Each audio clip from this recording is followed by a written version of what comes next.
जय श्री हरि फ्रेंड्स, कैसे हैं आप सब। आशा करती हूँ सभी बहुत अच्छे होंगे। मैं पूजा वेलकम करती हूँ आप सभी का आपके अपने यूट्यूब चैनल अंकित वास्तु ज्ञान में आप सभी को मेरा प्यार भरा नमस्कार। फ्रेंड्स, आज मैं आपको इस वीडियो के माध्यम से वैशाख महात्म्य कथा के 6वें अध्याय का श्रवण करवाने जा रही हूँ। तो अध्याय को अंत तक जरूर सुने, क्योंकि किसी भी कथा कहानी को सुनने के बाद ही उसका पुण्य फल प्राप्त होता है। यदि अधूरी कथा कहानी सुनी जाए तो पुण्य फलों की प्राप्ति नहीं होती है।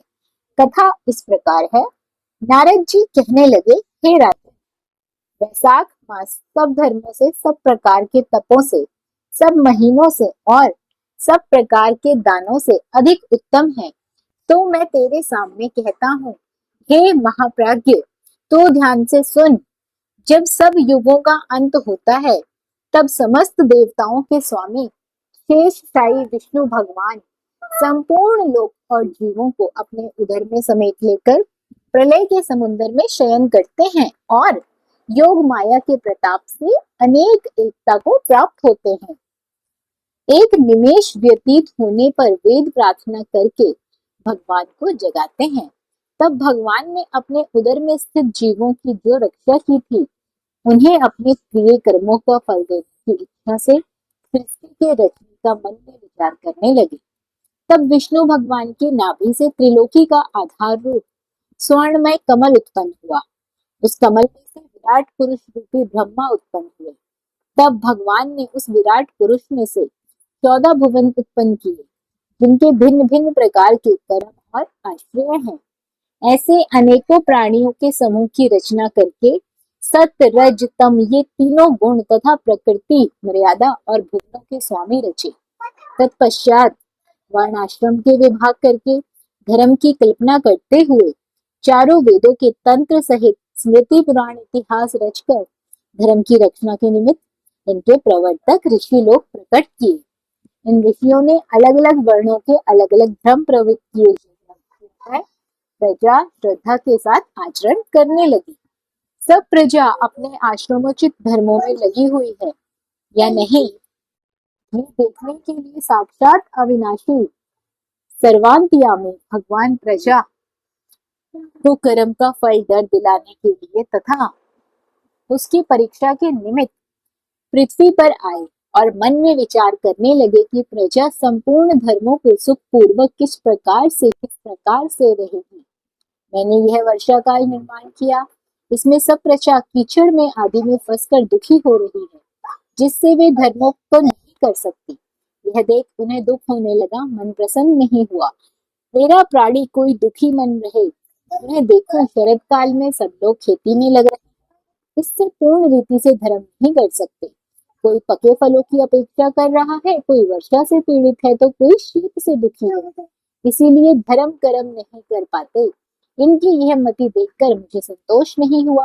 हेमंत ऋतु में सर्दी के कारण लोग प्रातः काल उठ नहीं पाते, सूर्योदय से पहले न उठते हैं, देखकर मुझे उन पर क्रोध उत्पन्न हुआ। शिशिर ऋतु में लोग प्रातः काल के समय शीत से पीड़ित रहते हैं और फसल के पक जाने का इंतजार करते हैं। जो मनुष्य जाड़े के कारण प्रातः काल स्नान नहीं कर पाता, केवल सोच ही पाता है, उनके शुभ कर्म लुप्त हो जाते हैं, जो कभी पूरे नहीं होते। ये समय प्रेक्षण का नहीं, ऐसा विचार कर भगवान ने बसंत ऋतु को संपूर्ण पातकों का निवारण करने वाला माना। यह ऋतु दान दान यज्ञ क्रिया भोग और सब प्रकार के धर्मों का साधन करने के लिए बड़ी अनुकूल है। इस ऋतु में धनवान लोग सब वस्तु प्रयास की ही प्राप्त कर लेते हैं, अतः उनको धन से सुख तो मिलता ही है। जो विष्णु भगवान के भरोसे रहते हैं, उन लोगों का धर्म का साधन वही द्रव्य है। बसंत ऋतु में संपूर्ण द्रव्य लोगों को सुखदायक होता है। इस ऋतु में दान योग्य, धर्म योग्य और सब कुछ भोगने योग्य निर्धन, लूले लंगड़े, व्याकुल और महात्माओं को संपूर्ण द्रव तथा जलाधिक सुलभ है। इसमें संशय नहीं है। मेरे प्रियतम, द्रव्यों से अपना हित साधना करते हुए पत्र पुष्प फल शाक आदि प्रिय वचनों से माला तांबुल चंदन पग धोने आदि से निर्मलता के साधन करते हैं और मैं उन्हीं को वर देता हूँ। ऐसा कहते हुए विष्णु भगवान लक्ष्मी सहित चारों ओर वन देखते हुए आगे चले गए।